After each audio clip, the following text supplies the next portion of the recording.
Лайк басқандан неге аясыздар? Саусақтарыңыз 10 тонна болса да бисмилла деп көтеріп, лайк басып бермейсіздер ме? Комментарий жазып.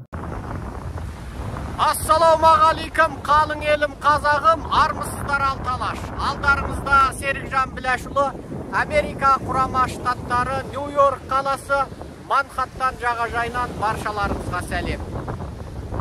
Орыс пен Қытайда және Иранда әлемдік үлкен өзгеріс болып жатыр. Ресейдің құтырық басшысы Путилер осы заманды қанішер жалмауыз Путин жынданып кетті. Өзінің нағыз есерсоқ, нағыз соғысқұмар, нағыз фашист, нағыз қанішер екендігін дәлелдегелі жатыр. Ресейде ресми түрде екінші дүниежүзілік соғыстан бері болмаған жалпы мобилизацияны бастады. Оған Путиннің соңғы кезде аяқ астынан тастаған үндеуі себебі Путин Ресейден 300 мың әскерді қайтадан жинау, халықтан 300 мың әскерді жинап, бүкіл Ресейді әскери жағдайға көшіру туралы бұйрық берді. Бұл туралы оның телевизорда сөйлеген сөзі жұртты аң-таң қалдырды. Путин жынданды ма? Сау адам аяқ астынан жынданып кетуі мүмкін, бірақ жынды адам жынданып кетпейді. Путин негізінде туылғаннан шизофрен. Ол осы халықтың, осы адасқан қауымның сорына келген басшы. Енді ол бүкіл Ресейде осындай жартылай мобилизация, жартылай әскери жағдайды өстіп 300 мың адамды аламыз деп тұтқиылдан жариялағанда дүние жүзінен ешкім таңырқаған. Енді біз осы туралы қысқа нұсқа шолуымызды бастаймыз. Біздің бұл шолуымызда 3 нәрсені айтамыз. Бірі, Ресейдегі сұмдық саяси өзгерістер, Қытайдағы саяси өзгерістер және Ирандағы толқулар. Ресей, Қытай, Иран толқуы туралы біз осы жолғы лекциямызда әдемілеп тұрып айтып береміз. Ендеше бізбен бірге болыңыздар. Ресей екінші дүниежүзілік соғыстан бері болмаған сұмдыққа барды. Бұл Ресейдің шын мәнінде өліспей беріспеуге бекінгенін, Путин өзінің саяси амбициясын орындау үшін, өзінің саяси сасық арманын іске асыру үшін енді бүкіл Ресейді, бүкіл орыс халқын, тіпті бүкіл Ресейдегі 60-70 миллион түркі халқын, бүкіл Ресейдегі 60-70 миллион мұсылман халқын, ал Украинаның 50 миллион халқын керек десең Еуропаны соғыс өртіне өртемекші. Бұл Путиннің есер соқтығында шегі жоқ. Екінші дүниежүзілік соғыстан бері Ресейде бұндай жағдай болмаған. Енді осы жағдай туралы айтсақ, әңгіме былай. Ресей масқара болып жеңіліп жатыр. Ресей масқара болып жеңілді, енді оған басқа жол жоқ. Оған басқа жол қалмады. Енді оған тек қана осы соғыстың батпағын ары қарай бата беру керек. Соғыстың ұшық тұрған үстіне ұшықтыра түсу керек, ода басқа жол қалмады. Және бірі, осы жолғы Путиннің сөзі туралы біз ұқсамаған 4 көзқарасты айтамыз. Біріншісі, Путин алдында телеарнада алдына құлақ қағыс берді. Құлақ қағысында ол өстіп маңызды сөз сөйлейді. Бүкіл дүние жүзі күтті. Ол құлақ қағыс бізге де жетті, біз де күттік. Бірақ Путин тоқтатады. Жаңағы сөйлейтін сөзі жоқ болды. Ойлан. Себебі оның жаңа генералдармен, өзінің басқа саясаткерлерімен екі ортада пікір алауыздық болды ма? Жоқ, айтатын сөзін бұлай айту керек, бұлай айтсақ тым қатты болады, бұлай айтсақ тым жұмсақ болады деп өздері ақылдасты ма? Қысқасы, Путин сорды жоқ болып, біраз уақыт уәде еткен уақыттан кейін қайтадан сөйледі. Енді ортада бейресми деректерді айтты. Путин ауырып қапты. Сон денсаулығына байланысты тоқтаусыз жөтеліп, сол жөтелу деп артынан барып жөтелі басылғанда сөйлепті. Бұл сенімсіздеу. Екіншісі, Путин жаңағы айтатын сөзін қайтадан бір сараптамадан өткізіп, ойланып, толғанып барып сөйледі. Енді бұл желідегі сөздер. Бізге бәрібір. Қысқасы, бірақ Путин осы сөзді айту үшін оған үлкен ойлану керек болғандығын білдіреді. Ол жайдан жай бұны айта қоймады. 3 нәрсе. Біріншісі, ол Украинадағы кезінде орыстар басып алған жерлерді өз айтатындай Луганск халық республикасы, жаңағы Днепр халық республикасы, осы республикаларды енді аяқ астынан 4 жерде ешкім мойындамаған осы елдерде өздері айтатын азат етілген жерде енді бұл елдер аяқ астынан өтірік жалпы халықтық референдум өткізіп, өтірік жалпы халықтық референдум. Енді олар Ресейге қосылуды дәріптей қалды. Ресейге қосылуды дәріптей қалды. Бұл енді қызық құбылыс. Шынында қызық құбылыс. Ол деген сөз, бұл неге Ресейге қосылады? Одан бұрын олардың тәуелсіздігін жариялап еді ғой. Енді неге аяқ астынан Ресейге қосылады? Бұндағы себеп Путин үлкен бір халықаралық саяси ойын ойнаған. Және бұл ойындары сондай надан, топас, адамның жаңағы бір күлкісін келтіретіндей, сондай бір арсыз, ұятсыз ойын. Әдетте саясаткерлердің ойыны жаңа жұрт оның сырын білмейтіндей, ұзақ ойланып, ұзақ ақылдасып барып, әрең сезетіндей, білетіндей болса, Путиннің мына ойыны кәдімгі қазақтар әгі масқаралап, мазақтап айтатындай сарттың қулығындай ғана болды. Сарттың қулығы тамайланғанша деп қазақ айтушы еді ғой, сол сарттың қулығы сияқты болды. Міне сол қазақтың бұл сөзі сол Путинға дәл келді. Ол неге ол республикаларды аяқ астынан енді Ресейге жалпы халықтық өтірік референдум арқылы қоса қоймақшы болып отыр? Бұнда бір ғана мақсат бар, енді ол жерді Ресей территориясы дейді. Ал Украинада болса, өзінің жаңағы басқару территориясын қатаң ұстанымында оларды. Енді Украина осы жерлерді азат қыламыз, отанымыздың территориясын қайтадан аламыз десе, онда ол Ресей жеріне шабуыл жасаған болады. Сөйтеді Путин енді Ресей территориясына басқыншылық жасалды деп байбалап салуға өзінше заңдық негіз таппақшы болған түрі. Бұнысы енді жұрттың бәрінде. Неге ол Украинаға жасаған шабуылын соғыс демей, ерекше әскери операция деп атады? Себебі Ресейдің әскері бойынша, келісімшарт бойынша болған әскер бар. Ал келісімшарт болған әскерлер, олар шетел территориясында соғысуға құқылы емес. Ал Ресей аяқ астынан Украина жеріне аталмыш ерекше әскери операцияға қатысатын аталмыш әскерлердің бәрімен 6 айға келісімшартқа отырған. Ал 6 айға отырған әскери келісімшарттың міне алды жаңағы өтіп бара жатыр. Ал Путин одан ары қарай ол әскерлерді соғысқа салу керек, және жаңа соғысты жалғастыру керек, өзінің тағын ұстап отыру керек. Ал осы барыста оның көптеген зұлымдықтары ашылып қалды. Біріншісі, ол өлген адамдарды міне біресе 5.000, біресе 6.000 дейді. Анығында өлген адам Англияның дерегі бойынша 50.000-нан асып кетеді. Тіпті одан да көп деректерді неше түрлі айтады. Қолға түскен тұтқындалғандар 150.000, 200.000 көлемінде деп айтады. Ал бұның барлығына төлем керек. Ал шын мәнінде өлді деліп, ресми мемлекет тарапынан қаза болғандығы туралы хабарлама алған адамдардың саны жаңағы 5-6 мың көлемінде ғана. Демек қалған адамдар туралы өкімет ешқандай төлем төлемейді. Яғни мемлекеттің өзінің халқына төлем төлеуге де шамасы жоқ. Заң бойынша олардың барлығына, бала шағасына, әйеліне, жесіріне, асырап отырған отбасына төлем төлеу керек. Пенсия тағайындалу керек. Жоқ, оның бәрі. Екіншісі, енді жаңағы фейк жалпы халықтық референдумды жариялағаннан кейін Ресей өз территориясын қорғауға құқылы деген әңгіме туады. Ал бұл әңгімеден кейін ол жаңағы тұтас халықты 300.000 әскерді жұмылдыруға құқылы бола түседі. Сөйтеді де, яғни Ресей жеріне шабуыл жасалды деп, енді ары қарай ол жеңіл типтегі атом бомбасын қолдануға негіз салмақшы. Ал 300.000 әскерді алу. Бұл 2-ші дүниежүзілік соғыстан кейін болмаған оқиға. Ал бұғанға дейін Ресейде 1-ші дүниежүзілік соғыста Шар патшасы кезінде осындай жаңағы жалпы халық бойынша өстіп халықты аттанысқа келтіру болған, барлықтарыңыз білесіздер.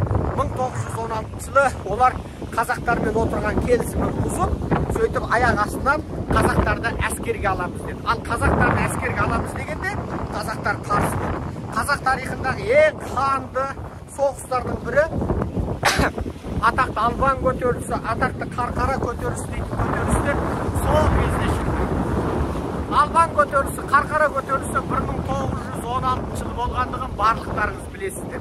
Енді осы көтерілістерді осы көтерілістерді бастауға себеп болған сол орыстың жалпы халықты әскерге алу туралы науқаны. Бұл бірінші дүниежүзілік соғыстың жаңағы соңын ала болды. Қазақтарды әскерге алам дегенде қарқаралықтар, қырғыздар, мынау жер жаннат Жетісудағы албандар, суандар көтеріліп жалайыр қаңлы кетті. Атақты Мұхтар Әуезовтың қилы заманы сол кезде осы оқиғаға байланысты жазылды. Ал сол албан көтерілісінің 100 жылдығын атап өтейік деп мен 2014 жылдан бастап дабыл қақтым. Өкінішке орай ол албан көтерілісінің 100 жылдығы сөйтіп атаусыз қалдырылды. Албан көтерілісі, Қарқара көтерілісі қазақ тарихындағы ең қанды күрес тарихы болып тарихта қалды. Ал осыған да себеп болған сол орыстың әскердегі жаңағы әскери үлкен тығырыққа тіреліп бірінші дүниежүзілік соғыста патшаның масқара болып жеңілуінен кейін туды. Ресейде негізінде әрреткі соғыстағы жеңіліс тек төңкеріспен аяқтайды. 1904 жылғы жапондармен болған соғыстағы жеңіліс 1905 жылғы төңкеріске алып келді. Жапондар орысты қиыр шығыста тастан қылып жеңіп масқара болған орыс патшасына қарсы орыс буржуаздарының 1905 жылғы көтерілісі болды. Саяси өзгеріс болды. Ал бірінші дүниежүзілік соғыстағы Ресейдің масқара болып жеңілгені, қынадай қырылғаны ең соңында бүкіл Ресейде октябрь төңкерісінің, қазан төңкерісінің басталуына себеп болды. Ал ол қазақ даласында, қазақ елінде албан көтерілісі, Қарқара көтерілісі болып тарихта қалды. Ал енді мынау сол соғыстан кейінгі, екінші дүниежүзілік соғыстан кейінгі жалпы беттік әскерге алды. Екінші дүниежүзілік соғыста тіпті бүкіл қару ұстауға шамасы бар еркек пен әйелді соғыс қалғандығы. Ал кәдімгі кемалатқа толмаған балалардан тартып жас қыз келіншектер тұтасымен ауылда жаңағы зауытқа, қару-жарақ зауыттарына өндіріске алынғаны, ауылда астықтың жұмысына салынғаны, бүкіл алдыңғы шепті қолдауға жаңағы жұмылдырылғандығын барлықтарыңыз білесіздер. Енді сол екінші дүниежүзілік соғыстан кейін білесіздер, екінші дүниежүзілік соғысты орыстар жеңген жоқ. Американың сол кезде акті шықты. Американың актінде қару-жарақты және әскери көмекті жалға беру деген акт шықты. Бұл Америкада оны Конгресс мақұлдады. Америкада бұл атақты тарихта қалатын оқиға. Гуглден іздесеңіздер ағылшыншасы тұр, орысшасы жоқ.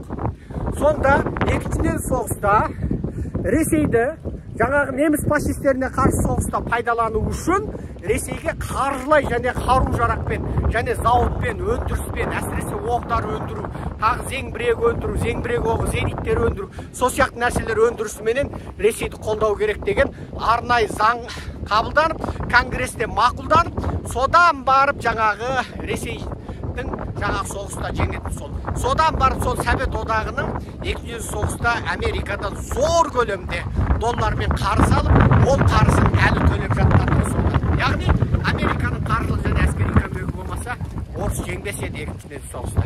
Және бір Нормандиядан құрлыққа ашу, Еуропада екінші майдан ашу, Жапонияға атом бомбасын тастау, Африкадағы жаңағы фашистердің жеңілісі, оның барлығы солардың құлауына әсер қылды. Ол тек жаңағы Еуропаның шығысындағы Ресейдің жеңілісі екінші дүниежүзілік соғыстың маңызды жеңісі деуге келмейді.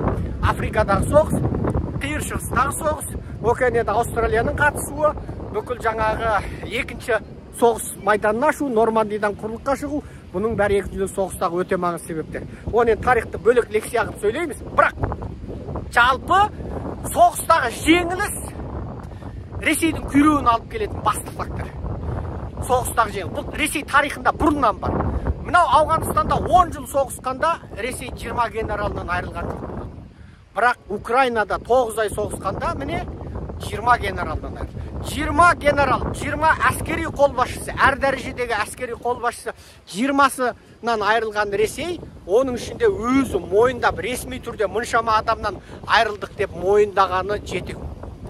Ал Ауған соғысы Совет одағына не алып келді? Ауған соғысы Совет одағына құлауды алып келді. Яғни әр жолғы соғыс орыстарға тек ыдырау, қырғын, төңкеріс, өзгеріс алып келеді.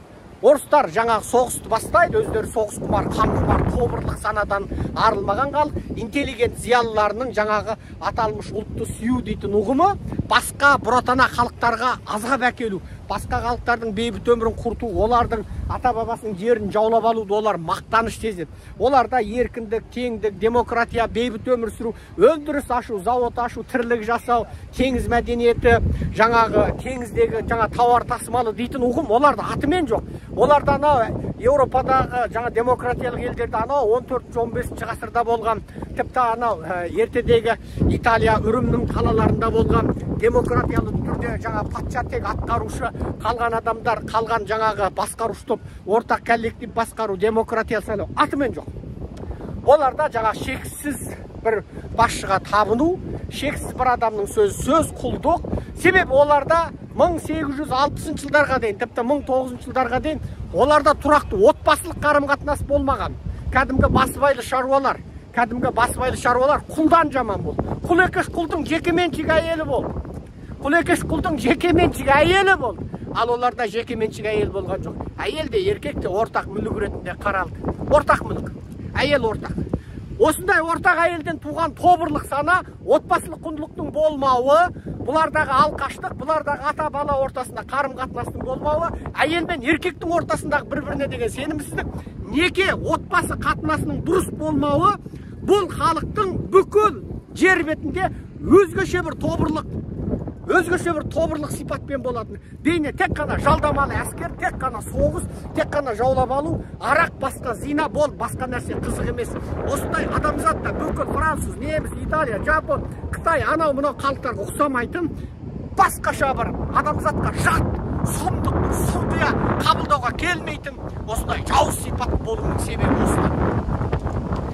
Ал енді міне сол бірінші дүниежүзілік соғыс, ауған соғысы, екінші дүниежүзілік соғыс, осының барлығы бұл халыққа тек сұрапыл апаттар алып келген болса, ендігі соғыста апаттың жетекесін алып келгелі отыр.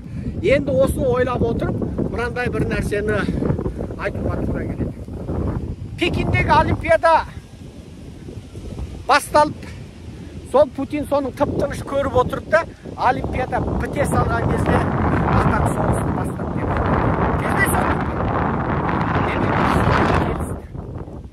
Тіпті Ши олимпиадада Путинді елеусіз қалтырған құсап қалды. Сөйтті де аяқ астынан олимпиаданың біткенін күтіп отырып соғыс бастады.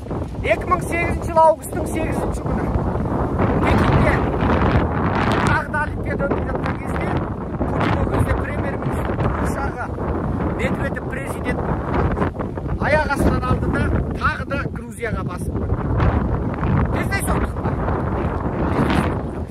Ал осы жолға Орта Азияда, Қазақстанда, Өзбекстанда жүздесуден кейін, Шанхай ынтымақтастығы жиынынан кейін Путиннің аяқ астынан соғыс бастауы, Путиннің аяқ астынан солап, бүкіл жаңағы 300 мың әскерді жиямын деп дабыл қағу нені білдіреді? Демек, бұл жерде ол Ши Цзиньпинмен келісім бар. Ши Цзиньпин оған сен соғысты баста, мен қаржылай, ақшалай көмек беремін деді. Бұл жерде ол тікелей мүмкін Қазақстан, мүмкін Ауғанстан, мүмкін Солтүстік Корея қысқасы көмек беріледі. Яғни Ши Цзиньпин осы жолғы Самарқанд жиналысында, Шанхай ынтымақтастығының Самарқанд жиналысында айтқан сөзі, Қазақстанда айтқан сөзі түрлі түсті төңкеріске қарсы тұру, саяси өзгеріске қарсы тұру. Ол деген сөз Ресейде, Қытайда және Иранда осындай үлкен саяси өзгеріс болатындығын олардың барлау қызметтері. Енді ол осыны Ши Цзиньпин айтты. Иранда міне үлкен төңкеріс болып жатыр, себебі Иранда білесіздер, діни радикалдық ел, көшеде бейтаныс еркек пен әйел сөйлесіп қалса, жаңағы дін полициясы деген келеді, екеуің неке куәлігің бар ма дейді. Жоқ, сабақтас едік, дос едік, жоқ, көрші едік, нағашы едік, бітті. Екеуі еркек пен әйелдің неке куәлігі болмаса, көшеде албаты сөйлесіп қалған үшін дүре жейді. 20 дүре еркекке де әйелге де сол. Бірақ әйелдерді хижаб киюге міндеттейді. Хасен мен Хусайнның өлген күнінде бүкіл мектептің баласын зорлықпен ұрып отырып, жылауға мәжбүрлейді. Осы шииттер, осы адасқан қауым енді алады да, еркек пен әйелге уақыттық неке оқитын молдалар қонақ үйлердің алдына орналасты. Яғни кез келген әйелді өзі қаласа ертіп барып, 1 сағатқа, жарты күнге, 1 түнге неке оқытып кете берсеңіз, оныңыз халал екен. Ал олар жаңағындай сұмдықтарды ол тағысты. Енді осы жолы бір әйелді морал полициясы басындағы орамалын дұрыс жаппаған, шашын дұрыс кимеген, жаңағы шытын орамалын дұрыс кимеген деген сылтауменен ең соңында ол уақытша қамау орталығында өледі. Жап-жас келіншек, жап-жас қыз өледі, өзі күрт тұрмысы. Енді осыған байланысты бүкіл Иранды толқын. Неге Иран толқын отыр? Себебі олар мына діни радикалдық билеуден әбден тойып кетті. Олардың тойғандығы соншалық мына Хомейнидің 1979 жылдан бергі мына билеген жүйесінен олар тура зарезеп болып отыр. 1979 жылға дейін негізі оларда кәдімгідей демократия, еркіндік болған, адамдар жаңағы еркін болған, діни ұстанымға еркіндік берген, қыздар университет оқуға рұқсат, бәрі дұрыс болған. Мына Хомейни деген радикал фундаменталист келді де бітті, бәрін құртты. Адамдарды дінге нануға, яғни Хомейнидің діни наным сеніміне сенуге мәжбүрлейді. Кімдегім оның діни наным сеніміне қайшы болса, бітті, өлімге үкім етіледі. Міне демократияның бәрінен анығында дінде ондай зорлық жоқ. Дінде ондай зорлық жоқ. Қасиетті Құранда сенің дінің өзіңе, менің дінім өзіме деп айтады. Солай деп айтуды тапсырды елшіге.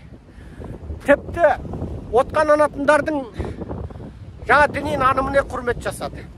Еврейлердің шіркеулері шағылған жоқ. Христиандардың шіркеулері, еврейлердің синагогалары шағылған жоқ. Осы діни фундаменталист, радикалистер дүниеге келгеннен кейін барып, басқа діндерге шабуыл жасау бастады. Ал анығында таза дінді ұстанғандар басқалардың діни наным сеніміне құрметпен қарайды. Кітап иелерін түгілі, кітап иесі емес, кітабы түспеген қауымдардың наным сеніміне құрметпен қарайды. Ал Иранның бұндай фундаменталистік, радикалдық бағыты халықтың ашу ызасын тудырды. Әсіресе олардың өмірінде бүкіл міне экономикалық жағдай бітті, бүкіл 40 жылдан бері санкцияда. Міне сол орыспен одақ болған Иран, міне батыстың санкциясына ұшырап отыр. Қайта-қайта анау Израильге қарап зымыран атады. Халқы аш жалаңаш, кәдімгі қарапайым дәрінің өзі жоқ. Міне осы орыстың кесірі, міне ауған, міне орыстың кесірі. Енді осыдан барып ойлай беріңіздер. Қытайда не болады? Қытайда міне өтірік карантин. Анау бір қалада бір автобуста бәленбай адам өліп қалды. Оны жаңағы бір жерге карантинге жабамыз деп әкетіп бара жатқанда шырғалаң туып өлгенде қалған. Ал ол адамдарды өлгеннен кейін мамандар тексерсе, олардың ешқайсында ауру жоқ. Олар неге карантинге жабылды? Яғни Қытайда карантин өтірік. Адамдарды мәжбүрлеп, қорқытып, үркітіп ұстап, мына сұмырай шиді тақта 3-ші мәрте заңсыз отырғызуды заңдастырып алу үшін қалаларды қолдан жауып жатыр. Азық-түлік қымбат. Ішкі Қытайда міне кәдімгі 2 картоп, 1 сәбіз, 2 тал помидор, 1 бұрыш, бұны бәленбай $100 сататын деңгейге жеткен. Тіпті аш қалған жаңағы азық-түлік таппаған әйелдерге жаңағы сол микрорайонның басқарушылары, егер сен менімен төсек-төс болсаң, мен мынандай азық-түлікпен қамдаймын деген талаптарын қойып, енді өздерінің білгенін істейтін болған. Ал әлеуметтік желіде тараған видеоларда осы карантинді сылтауратып, билік тобы жаңа таныс білістік жүріп, рұқсаты барлар емдеркін бизнесін жасап жүріп, заттың бағасы кеткен, жаңағы 5 литр сумайдың өзі $100 болып кеткен, баға 10 есе, 100 есе емес, жаңағы бәленбай есеге кетіп қалған. Енді осыдан барып, бұл карантин дегеннің тек бір арнаулы топтардың баю үшін ғана жасалған дүние екендігін, саяси ойын екендігін халықта біледі. Ал ішкі Қытайда ереуіл көбейді, наразылық көбейді. Мына бір микрорайонды тұтасыменен карантинге жабыңдар дейді. Сөйтсе, жаңа карантинге жабатын қарулы күштер қателесіп басқа бір микрорайон, соның көрші микрорайонын барып тұтасымен алып кеткен. Тұтасымен тиеп алып. Артынан барып олар емес, басқалар екендігін қателіктерін біледі. Қысқасы былық-шылық бизнес жүріп жатыр. Адамдарды мәжбүрлеп тест алу, әрбір тест ақша. Мысалы бізге қазақтардан ақпарат келіп жатыр. Қазақтардан бізге келген ақпаратта бұл ауру тек қазақтарға, ұйғырларға жұғады екен, Қытайға жұқпайды екен. Қазақтар карантинде жатыр, Қытайлар карантин жоқ. Қазақ пен ұйғыр аш, жалаңаш отыр, тамақ жоқ, баладар 40 градус қызып өлгелі жатыр. Алды тіпті жаңағы қарттар асылып өліп жатыр, ұйғырлар қынадай қырылып жатыр, бірақ Қытайларға карантин жоқ. Олар азық-түлік жетеді. Тіпті қазақтардан бізге жеткен видеороликте Қазақтарды карантиндеп өз үйіне өзін құлыптап тастаған. Бір қазақ әйел жылап отыр. Мынау күн суып барады, көмір әлі алған жоқпыз. Бала-шаға не жейді? Бәріне киім керек, тамақ керек, ақша жоқ. Үйде жұмыс істейтін бір ғана адам бар. Оның бәрін карантиндеп жауып тастаған. Ал қытайлар жұмыстың бәрін істеп жатыр. Қытайлар емін-еркін жүреді. Сонда бұл қалай? Анықта бұл сұмдық оқиға, өте сұмдық оқиға. Енді Қытайында осыған шыдамай, сол Қытайдың құл болып кеткен тобыр халқының өзі енді осы наразылыққа қарай ойысты. Бұл да үміт. Яғни әлемдегі үш үлкен диктаторлық ел Ресей, Қытай, Иран үшеуінде саяси толқу жүріп жатыр. Бұл үлкен үміт сыйлайды. Ресейде бүкіл ұшақ, баға деген аспан құшқан, Улан Батыр, Алматы, Астана, жаңағы Мәскеу, Ақтау, бүкіл ұшақтың бағасы сұмдық. Мынау Бішкек, Мәскеу Бішкек ұшағы бір өзі $1000 өсіп кеткен. Ал енді олар Еуропаға, басқа Америкаға бара алмайды. Тек Ресейге, жаңағы визасыз елдерге, Ресейдің кезінде боданда болған елдерге олар визасыз режим, ал бұл елдерге ұшақ дегенің енді бағасы аспанға кетіп қалған. Ал Ресейде соғысқа бармаймыз деген наразы жастардың ереуілі көбейіп, оның өзінен бәленбай мың адам тұтқындалып жатыр. Ресми тұтқындалғаны бар, бейресми тұтқындалғаны бар, ал Қазақстанға бәлен миллион орыс келгелі жатыр. Келіп те жатыр. Шекараны Тоқаевтың режимі ашып қойған. Шеттен келген, қашып келген 5 қазаққа ешқандай статус бермейді, азаматтық бермейді. Бірақ миллион орыс Қазақстанға келіп, әп-сәтте үй алып, әп-сәтте ықтиярға аталып, әп-сәтте азаматтық алады. Шеттен келетін қазаққа міне Ауыт Мұқибек зарлап, жылап, еңіреп жазып жатыр, айтып жатыр. Бірақ қазақ көші-қонының жаңағы туыстаушысы Ауыт Мұқибек. Оларға қарсы соншама кедергі жасайды. Енді оларға азаматтық беруді 5 жылсыз азаматтық бермейтін қылып тастаған. Бірақ орыстарға құшақ ашты. Ал енді мына орыс құл қазақтар енді. Ал міне орыс құл қазақтар жетекелерім орыс келді міне. Сасық қолтығынан барып искеңдер, үйлеріңді бөліп беріңдер міне. Қатын жетіспесе қатындарыңды беріңдер, қыздарыңды беріңдер деп ызаланған аудио бүкіл әлеуметтік желіде кезіп жатыр. Қазақтар наразы, орыс құл қазақтарға наразы қазақтар, ал міне орыс келді, ал енді орыс тілі дейік, ал енді міне орыс, ал енді балаларға орыс тілін мәжбүрлейік, ал орыс тілін университетте емтиханда міндетті сабақ қылайық. Міне орыс келді, ал енді бізге не болды енді? Орыс бар жерде зұлымдық бар, орыс бар жерде соғыс бар деп қазақтар наразы болып жатыр. Әлеуметтік желіде не бір сұмдық сойқан видео тарап жатыр. Оны енді өздеріңіз сол Фейсбуктан, Инстаграмнан, неден, ТикТоктан көрерсіздер. Бірақ қазақ оянып келе жатыр. Қазақ оянып келе жатыр. Мені сол қуаттады.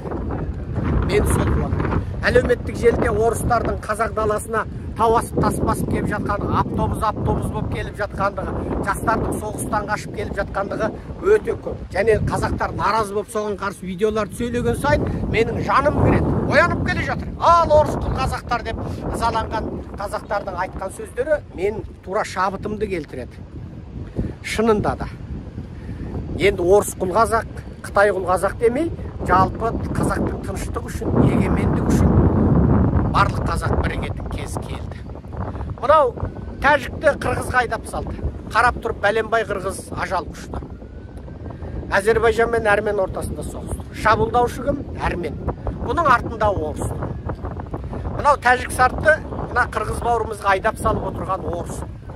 Мынау келімсек Әрменді Әзербайжанға айдап отырған орыс. Орыс бүкіл осы өз жаулап алған жерде тек қана бүлік соғыс тудырмақ.